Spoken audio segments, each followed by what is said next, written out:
وادی رضا کی کوہ ہمالا رضا کا گئے اور جس سمت دیکھیے وہ علاقہ رضا کا گئے. بسم اللہ الرحمن الرحیم. الحمد للہ رب العالمین والصلاة والسلام علی سید المرسلین وعلی آلہ واصحابہ اجمعین. اما بعد فاعوذ باللہ من الشیطان الرجیم. بسم اللہ الرحمن الرحیم. وَإِذَا قُرِئَ الْقُرْآنُ فَاسْتَمِعُوا لَهُ وَأَنصِتُوا لَعَلَّكُمْ تُرْحَمُونَ. صدق اللہ العظیم. وبلغنا رسوله النبی الامین الکریم ونحن على ذلك لمن الشاہدین والشاکرین والحمد للہ رب العالمین. معزز سامعین، نوجوان دوستو، عزیز بچوں، آئیے پہلے مراد مل کر آقائے دو جہاں، شہنشاہ کون و مکان، رحمت عالم روحی فدا صلی اللہ علیہ وسلم کے بارگاہ ناز میں ہدیہ درود و سلام پیش کر لیں. اللہم صلی علی سیدنا و نبینا مولانا محمد کما تحب ترضی بأن تصلی علیہ صلاۃ و سلام علیک یا رسول اللہ صلی اللہ تعالی علیہ وسلم. معزز سامعین، کورونا کے زمانے کا اختتام ہو رہا ہے. پروردگار عالم جلد سے جلد ہمارے ملک کو اس وبائے عام سے محفوظ فرما دے. ہماری اور آپ سب کے اہل و عیال اور بال بچوں کی اس مرض خبیث سے چھٹکارا عطا فرما. موضوع میں نے یہی سوچا تھا کہ مسجد میں اتنے زور سے لوگ چیختے ہیں کہ ان کو یہ بھی احساس نہیں ہوتا ہے کہ ہمارے بغل والے کو ہمارے چیخ سے تکلیف ہو رہی ہوگی. چیخ اور جماہی یہ دو ایسی چیزیں ہیں جو آدمی کے اپنے اختیار میں نہیں ہیں، یہ غیر اختیاری چیزیں ہیں. آج کی تقریر تھوڑی دیر اسی موضوع پر ہوگی، مگر ہمارے عبد المدارس کے مستقل نمازی عزیزی زیدی زیدی صلی اللہ علیہ وسلم نے پرسوں ایک مسئلہ پوچھا تھا. کیونکہ اسی مسجد کا واقعہ ہے اس لیے اس کا اظہار ضروری ہے، اور تاکہ جو لوگ بے علمی کے بنیاد پر ایسا کر رہے ہیں وہ اپنی نمازوں کی اصلاح کر لیں. مقتدی تین طرح کا ہوتا ہے. انہوں نے مجھ کو یہ بتایا کہ حضرت آپ نماز پڑھاتے رہتے ہیں، آپ کی قرأت جاری رہتی ہے، اس کے باوجود کچھ لوگ نماز میں اپنی قرأت الگ کرتے رہتے ہیں. میں نے ایمان کے اقتداء میں بھی ہے، امام ادھر قرأت کر رہا ہے اور پیچھے مقتدی اپنا قرأت کر رہے ہیں. اسی موضوع سے متعلق مسئلہ ہے. اور انہوں نے قسم کھا کے اپنے حضرت کئی لوگوں کو میں نے دیکھا میرے بغل میں کھڑے ہوئے اور آپ نماز پڑھاتے رہتے ہیں، قرأت ہوتی رہتی، لیکن وہ بھی پیچھے قرأت کرتے رہتے ہیں. ایسے ہی لوگوں کو کے تعلق سے میں چاہتا ہوں کہ غالباً ان کا یہ فعل عدم علم اور جہالت کے بنیاد پر ہوگا، انہیں نہیں معلوم ہوگا مسئلہ کیا ہے، اس لیے ایسا کرتے ہوں گے. اللہ تعالیٰ انہیں معاف فرمائے اور آئندہ شریعت کے روشنی میں نماز کے ادا کرنے کی توفیق عطا. مقتدی تین طرح کا ہوتا ہے. ایک مقتدی وہ ہے جو شروع نماز سے لے کر اخیر نماز تک امام کے اقتداء میں شریک ہوا، تکبیر تحریمہ سے لے کر سلام پھیرنے تک امام کے اقتداء میں. ایسا مقتدی شریعت کی اصطلاح میں ایسے مقتدی کو مدرک کہا جاتا ہے. مدرک کے معنی پوری نماز امام کے اقتداء میں پانے والا مقتدی، کیونکہ تکبیر تحریمہ سے شریک ہے اور سلام تک کے شریک ہے. تو گویا پوری نماز اس نے امام کے اقدام میں ادا کی، تو ایسے مقتدی کو شریعت میں مدرک کہتے ہیں، یعنی پوری نماز امام کے اقتداء میں پانے والا مقتدی۔ مقتدی کی دوسری قسم ہے مسبوق۔ مسبوق کا مطلب یہ ہوتا ہے کہ نماز کے شروع کی 1 رکعت یا 2 رکعت یا 3 رکعت چھوٹ گئی، تب آپ نماز میں آئے۔ 1 رکعت چھوٹ گئی تب نماز میں آپ شامل ہوئے، تب بھی آپ مسبوق ہیں۔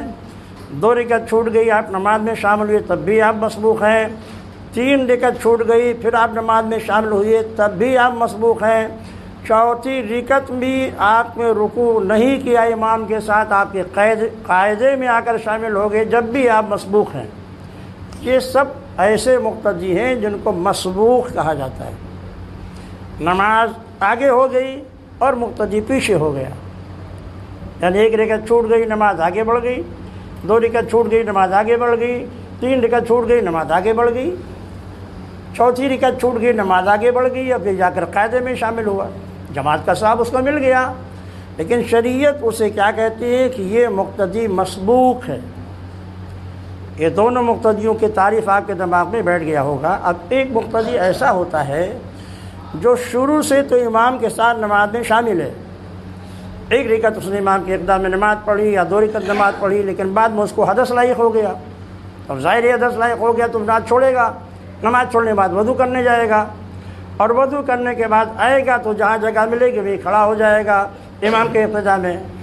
ایسے مقتدی کو لاحق کہا جاتا ہے، یعنی شروع سے تو وہ شریک تھا مگر درمیان میں اسے حدث لاحق ہو گیا، یا نفسیر اس کی پھوٹ گئی، ناک سے خون بہنے لگا، یا اور کوئی ایسا مرض لاحق ہو گیا جس سے وضو ٹوٹ جاتا ہے، تب شریعت اسے حکم دیتی ہے فوراً وہ اسی حالت میں چلا جائے، کسی سے کوئی گفتگو نہ کرے، کلام وغیرہ نہیں کرے گا، جا کر وضو کرے، اور وضو کرنے کے بعد پھر آئے اور پیچھے جہاں جگہ ملے وہیں پر کھڑا ہو جائے، اور امام کے اقدام میں جو نماز باقی ہے اسے پوری کر لے، اور جو نماز چھوٹ گئی امام کے سلام پھیرنے کے بعد وہ کھڑا ہو کر اسے ادا کر لے۔ ایسے مقتدی کو لاحق کہتے ہیں۔ مدرک یعنی جو شروع سے لے کر اخیر تک نماز میں شامل رہا۔ مسبوق یعنی ان نمازوں میں جو اس نے امام کے اقتداء میں نماز پڑھی۔ لاحق جو نماز امام کے اقتداء میں پڑھ چکا ہے۔ ان تمام نمازوں میں حکم یہ ہے کہ ایسے مقتدی کے لیے امام کے پیچھے قراءت کرنا شریعت نے حرام قرار دیا ہے۔ ایک بار حضور نماز میں تشریف لائے، نماز پڑھا رہے تھے سرکار، اور پیچھے ایک صاحب قرآن کی تلاوت کر رہے تھے، ادھر حضور پڑھ رہے تھے ادھر وہ پڑھ رہے تھے۔ تو نماز کے ختم ہونے کے بعد سرکار ناراض ہوئی اور فرمایا ما لیا انادو فی القرآن، تم مجھ سے قرآن میں جھگڑتے ہو، میں وہاں پڑھ رہا ہوں تو میرے پیچھے پڑھتے ہو۔ اور دوسری حدیث میں ہے کہ سرکار نے فرمایا کہ جو شخص امام کے پیچھے قرات کرتا ہے، میں تو یہ چاہتا ہوں کہ اس کے منہ میں آگ کی چنگاری بھر دی جائے۔ مطلب کیا ہے کہ امام کے اقتداء میں آپ ہیں تو آقا فرماتے ہیں من کانا لہو امام فقراءۃ الامام قراءۃ لہو، جب آپ امام کے اقتداء میں نماز پڑھ رہے ہیں تو امام کی قراءت آپ کی قراءت ہے، الگ سے آپ کو قراءت کرنے کی ضرورت نہیں ہے۔ تو مدرک ہے تو بھی قراءت نہیں کرے گا، لاحق ہے تو بھی جو نماز امام کے اقتداء میں پڑھ چکا ان میں قراءت نہیں کرے گا، مسبوق ہے تو جو رکعتیں امام کے اقتداء میں اس نے پڑھ لی اس میں قراءت نہیں کرے گا۔ امام کے سلام پھیرنے کے بعد جب وہ کھڑا ہوگا تو جو رکعت اس کی چھوٹ گئی ہے اس میں وہ قراءت کرے گا۔ یہ فرق دماغ میں بٹھا لیجیے، نہ تو مدرک کے لیے قراءت کرنا جائز ہے، نہ مسبوق کے لیے ان نمازوں میں جن رکعتوں میں امام کے پیچھے نماز پڑھ رہا ہے اس میں قراءت کرنا اس کے لیے جائز نہیں ہے۔ امام جب سلام پھیر دے گا تو آپ اپنی چھوٹی ہوئی نمازیں پڑھنے کے لیے کھڑے ہوں گے تو آپ اس میں قراءت کریں۔ اس طرح لاحق اگر ہے تو لاحق جتنی رکعتیں امام کے اقتداء میں پڑھے گا اس میں قراءت نہیں کر سکتا ہے وہ۔ ہاں اگر ایک رکعت اس کی چھوٹ گئی ہے تو اس کو مسبوق لاحق کہتے ہیں۔ ایسا شخص جب بعد میں امام کے سلام پھیرنے کے بعد اپنی چھوٹی ہوئی نماز کو ادا کرنے کے لیے کھڑا ہوگا تو وہ قراءت کر کے نماز پوری کرے گا۔ میرے خیال میں یہ مسئلہ آپ کو اچھی طرح سمجھ میں آ گیا ہوگا، اور مجھے امید ہے کہ شریعت کے معاملے کو جاننے کے بعد کوئی ایسا مقتدی نہیں ہوگا، اور یہ مسئلہ ہر نماز میں، چاہے امام بلند آواز سے قرات کر رہا ہو جب بھی، اور آہستہ آواز قرات کر رہا ہو جب بھی، دونوں ہی نمازوں کا حکم یہ ہے کہ اگر امام کے اقتداء میں ہیں تو امام کے اقتداء میں مقتدی کو قرات نہیں کرنی ہے، امام کی جو قرات ہے وہی قرات مقتدی کے لیے کافی ہے۔ عزیزان محترم، جس مسئلے پر خیال گفتگو کرنا تھا، قرآن کی آیت کریمہ نے فرمایا وَإِذَا قُرِئَ الْقُرْآنُ فَاسْتَمِعُوا لَهُ وَأَنصِتُوا لَعَلَّكُمْ تُرْحَمُونَ، جب قرآن پڑھا جائے چپ ہو جاؤ، غور سے سنو تاکہ تم پر مہربانی کی جائے۔ امام قرات کر رہا ہے، غور سے سنیے، آپ خاموش رہیے۔ معزز سامعین، جو مسئلہ مجھے عرض کرنا تھا آج کے جمعہ میں وہ یہ ہے کہ کبھی لوگ نماز ہی کی حالت میں اتنے زور سے چھینک دیتے ہیں، دائیں بائیں آگے پیچھے والوں کو تکلیف گزرتی ہے۔ دیکھیے، چھینک غیر اختیاری چیز ہے، جماہی بھی غیر اختیاری چیز ہے، اس کا سابقہ سب کو پڑتا ہے، چھوٹے کو بھی بڑے کو بھی، مرد کو بھی عورت کو، ہے غیر اختیاری چیز،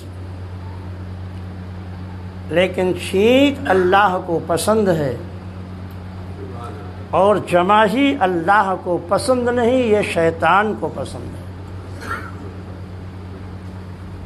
آقا کائنات صلی اللہ تعالی وسلم کی حدیث مقدس ہے، جس کے راوی حضرت سیدنا ابو ہریرہ رضی اللہ تعالیٰ عنہ ہیں، ارشاد فرماتے ہیں کہ سرکار نے ارشاد فرمایا، اللہ چھینک کو پسند فرماتا ہے، جماہی کو ناپسند فرماتا ہے۔ جب تم میں سے کوئی چھینکے تو چھینکنے والا کو چاہیے کہ الحمدللہ کہے، سننے والے کو چاہیے کہ اس کے جواب میں یرحمک اللہ کہے، پھر چھینکنے والے کو چاہیے کہ اس کے جواب میں یہدیکم اللہ کہے۔ اور جب تم میں سے کسی کو جماہی ہے تو اسے چاہیے کہ جماہی شیطان کی طرف سے ہے، لہذا جتنا ممکن ہو اس کو دفع کرنے کی کوشش کرے۔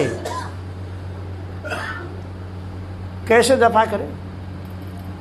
اگر آپ حالت قیام میں ہیں، کھڑے ہیں آپ، اور آپ کو جماہی آنے لگی، تو شریعت حکم دیتی ہے کہ ادب یہ ہے کہ داہنے طرف، داہنا جو ہاتھ ہے، کیونکہ وہ آپ کی نیت میں اوپر رہتا ہے، اس لیے اس کو اٹھائیے، منہ میں ایسے رکھ لیں۔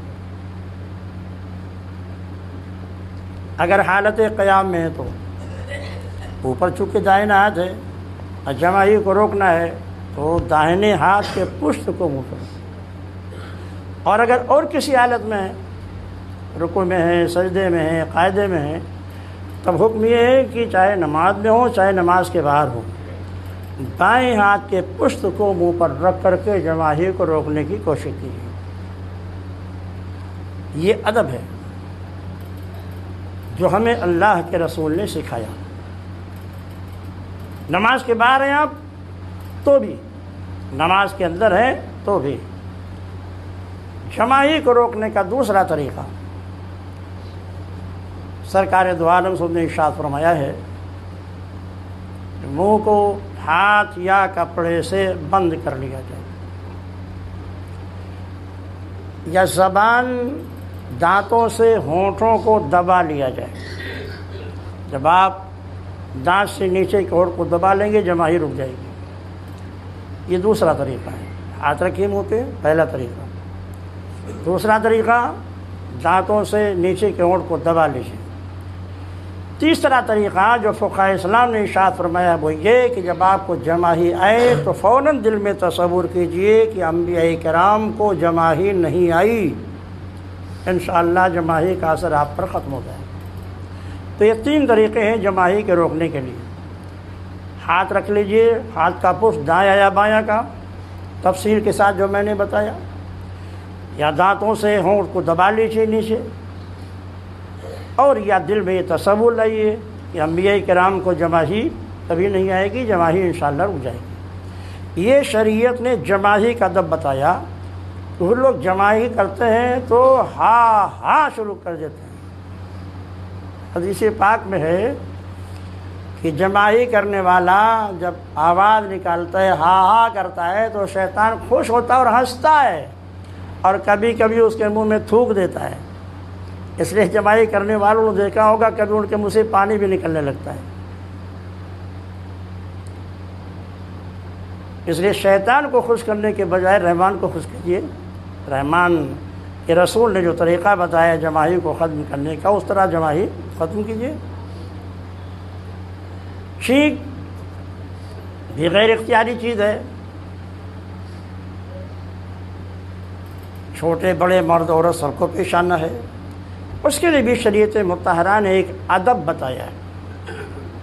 اگر آپ اس ادب کا لحاظ کر کے چھینکیں گے، چھینکنے کے وقت اس ادب کا لحاظ رکھیں گے، تو یہ فعل بھی آپ کا کار ثواب اور اللہ و رسول کی رضا کا سبب بن جائے گا۔ آقا کی آیت کریمہ یہی تھی کہ جب آپ کو چھینک آتی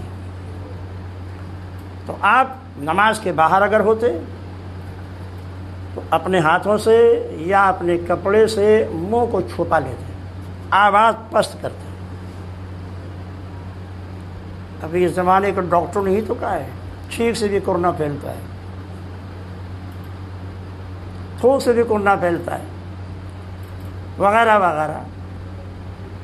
ان کے بکواس الگ، اگر شریعت نے بھی یہ ادب بتایا ہے کہ جب چھینک آئے تو ہاتھ سے یا کپڑے سے منہ کو بند کر کے آواز کو پست کیجیے، زور سے نہیں۔ اور چھینک ایک نعمت ہے،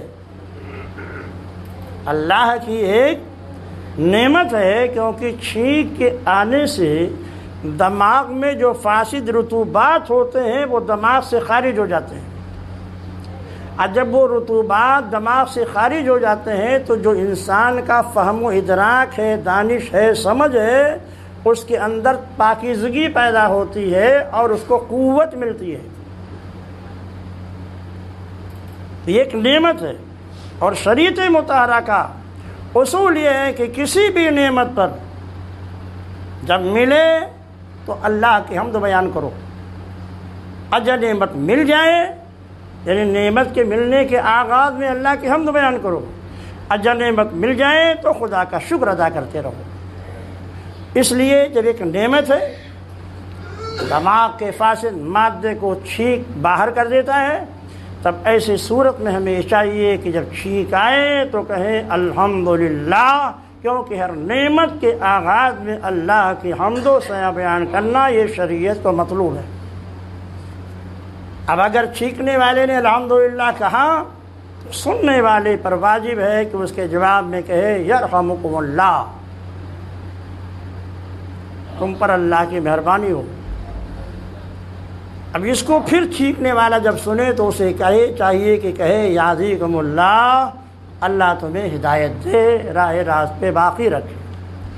یہ ہے چھینک اور چھینک کے سننے والے کا جواب۔ چھینکنے والا الحمدللہ کہے تو سننے والے پر واجب ہے کہ وہ کہے یرحمک اللہ۔ اسے نہیں کہا الحمدللہ تو سننے والے پر یرحمک اللہ کہنا بھی واجب نہیں ہے۔ یہ بھی دماغ مسئلہ بٹھا لی۔ سرکار دو عالم صلی اللہ علیہ وسلم تشریف فرما تھے، مجلس میں دو صاحب بیٹھے ہوئے تھے، ایک صاحب نے چھینکا تو حضور نے فرمایا یرحمکم اللہ، دوسرے صاحب نے چھینکا تو سرکار خاموش رہے۔ تو جس کے چھینک پر سرکار خاموش تھے انہوں نے عرض کیا یا رسول اللہ فلاں نے چھینکا تو آپ نے اسے دعا دی یرحمکم اللہ کہہ کر، اور مجھے چھینک آئی تو آپ نے کوئی دعا نہیں دی، آپ خاموش رہے۔ تو فرمایا اس کو چھینک آئی تھی تو اس نے الحمدللہ کہا تھا، تمہیں چھینک آئی تو تم خاموش تھے، اس لیے میں بھی خاموش تھا۔ تو اس لیے اگر چھینک ہے تو ایک نعمت ہے، جب وہ نعمت ہے تو اللہ کا حمد بیان کیجیے الحمدللہ کہہ کر، اور جو سنے اس کے جواب میں کہے یرحمکم اللہ۔ پھر اگر چیخنے والا سن رہا ہے اس کے جواب کو تو وہ اس کے جواب میں کہ یہدیکم اللہ، اللہ تمہیں ہدایت دے۔ عزیزان محترم، نماز میں آپ ہیں اور نماز میں کسی کو زور سے چیخ آئی تو اگر آپ کی زبان سے نکل گیا یرحمکم اللہ تو نماز فاسد ہو جائے گی، کیونکہ یہ کلام کا جواب ہے۔ یہ مسئلہ بھی دماغ میں رکھیے گا کہ ایسا نہ ہو کہ آپ نماز میں مشغول ہوں اور کوئی نماز میں چیخ دے تو آپ کی زبان سے نکل جائے یرحمکم اللہ، کیونکہ یہ کلام ہے۔ تو حالت نماز میں جواب نہیں دینا ہے، اور اگر کسی نے جواب دیا چیخنے والے کا تو جو جواب دے گا اس کی نماز فاسد ہو جائے گی۔ اس جواب دینے کی بے شمار فضیلتیں ہیں۔ ابو داؤد ایک بہت بڑے بزرگ تھے، دریا کے کنارے سے، سمندر کے کنارے سے گزر رہے تھے۔ اسی سمندر میں ایک قافلہ گزر رہا تھا کشتی سے سوار ہو کر۔ ابھی سمندر کے کنارے جا رہے تھے، کشتی جو ہے وہ دریا سمندر میں چل رہی تھی۔ تو قافلے میں جو کشتی پر سوار تھا کسی کو چھینک آئی، اس نے زور سے کہا الحمدللہ۔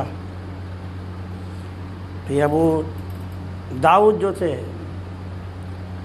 یہ ذکر و شکر میں مشغول تھے، کشتی تیزی سے آگے بڑھ گئی، تب ان کو ہوش آیا میں نے جواب نہیں دیا۔ ان کے بارے میں آتا ہے کہ فوراً ایک دوسرے کشتی بان کو بلایا اور اس سے معاوضہ طے کیا کہ تم کتنی جلدی مجھے اس کشتی کے پاس پہنچا سکتے ہو جو تیزی سے گزر رہی ہے۔ اس نے 2 دینار مانگا، دینار سونے کا ہوتا ہے جس کو شفیع کہہ لیجیے آپ۔ کہا اس تک تیزی سے ہم پہنچانے کے لیے آپ سے 2 دینار لیں گے۔ کہا چلو 2 دینار دیں گے۔ کشتی پر سوار ہو گئے، ملاح نے کشتی کو تیزی سے دوڑایا یہاں تک کہ آگے اس قافلے کو پا لیا جس میں وہ شخص بیٹھا ہوا تھا جس نے چھینک پر الحمدللہ کہا۔ تو وہاں پہنچ گئے تو بڑے زور سے کہا یرحمکم اللہ، بڑے زور سے کہا یرحمکم اللہ۔ پھر ادھر سے آواز آئی یہدیکم اللہ۔ فرمایا چلو بھئی کام ہو گیا، کشتی والے اب واپس چلو، میرا کام ہو گیا۔ وہ ملا کہتا ہے تعجب ہے آپ کیسے آدمی ہیں کہ محض چھینک کا جواب دینے کے لیے آپ نے 2 دینار کرائے کے خرچ کر ڈالے۔ ابھی وہ پوچھ ہی رہا تھا کہ غیب سے آواز آئی ابو داؤد تم نے 2 دینار میں جنت خرید لیا، تم نے 2 دینار میں جنت خرید لیا۔ بظاہر بہت معمولی سی بات ہے کہ چیخنے والا کہتا الحمدللہ اور آپ کرے مکن، لیکن اللہ کو کتنا پسند ہے، کتنا پسند ہے۔ اور اس بزرگ کی سیرت دیکھی، انہوں نے اللہ کی رضا کو حاصل کرنے کے لیے اپنی 2 دینار خرچ کیا، تشریف لے گئے اور اسے چیخ کا جواب دیا۔ تو عزیزو اب راستے میں چل رہے ہیں، ایک مسئلہ بھی دماغ میں بٹھا لیجیے۔ اب کسی عورت کو چھینک آ گئی، آپ مرد ہیں، یہ مسئلہ بھی دماغ بٹھا لیا۔ آپ کے گھر میں، آپ اپنے گھر میں ہیں، آپ کی بیوی نے چھینکا، آپ کی بہن نے چھینکا، آپ کی ماں نے چھینکا، آپ کی بیٹی نے چھینکا، آپ کے باپ کو چھینک آئی، اس نے کہا الحمدللہ، تو جواباً آپ کہیں گے، اور ہم مرد ہے تو یرحمکم اللہ کہیں گے، عورت ہے تو یرحمکم اللہ کہیں گے۔ کہ آپ کو زیر ہو جائے گا، بس اتنا فرق ہوگا، مرد کو یرحمکم اللہ کہنا ہے اور عورت ہے تو یرحمک اللہ کہنا ہے، اللہ تو اس پر رحم کرے۔ اب گھر میں ہے تو چونکہ محارم ہے وہ، یہ اپنی بیوی ہے، لیکن آپ راستے میں چل رہے ہیں، اب کسی نوجوان عورت کو چھینک آئی یا بوڑھی عورت کو چھینک آئی تو آپ کیا کریں گے؟ تب شریعت کا قانون سمجھیے۔ اگر آپ راستے میں چل رہے ہیں اور چھینکنے والی عورت بوڑھی آئے، آپ کی ماں کے مرتبے میں، انٹی کے مرتبے میں ہے، آپ زور سے چیخ کا جواب دے سکتے ہیں، مگر اسی وقت جب وہ الحمدللہ کہے۔ تو اگر بوڑھی عورت ہے، اس نے چھینکا الحمدللہ کہا تو آپ کہیے یرحمکاللہ، اللہ تجھ پر رحم کرے۔ لیکن اگر جوان عورت ہے جس نے چھینکا ہے غیر ماری میں، تب اسے آپ چھینک کا جواب اتنی پست آواز میں دیں گے کہ اس تک آواز نہ پہنچے۔ اسی طرح حکم سلام کا بھی، آپ کو کسی عورت نے سلام کیا اور آپ راستے میں بڑھیا ہے تو آپ دور سے وعلیکم السلام جواب دے دیجیے۔ اگر جوان ہے اور اس نے آپ کو سلام کیا ہے تو پست آواز میں جواب دیا جائے گا کہ آواز وہاں تک کہ نہ پہنچے۔ یہی حال ہے مرد کا بھی، کہ اگر مرد راستے میں جا رہا ہے اور کوئی عورت بھی راستے سے گزر رہی ہے، مرد کو چھینک آئی، تو اگر مرد نوجوان ہے عورت بڑھیا ہے تو بلند آواز سے بھی جواب دے سکتی ہے یرحمک اللہ، یرحمکم اللہ۔ لیکن اگر مرد نوجوان ہے عورت بھی نوجوان ہے، تب ایسی صورت میں اگر مرد نے چھینک پر الحمدللہ کہا ہے، عورت اس کے جواب میں اتنی پست آواز سے یرحمکم اللہ کہے گی کہ وہ آدمی نہ سن سکے۔ معزز سامعین، پروردگار عالم ہمیں اور آپ سب کو شریعت کے احکام پر عمل کرنے کی توفیق عطا فرمائے۔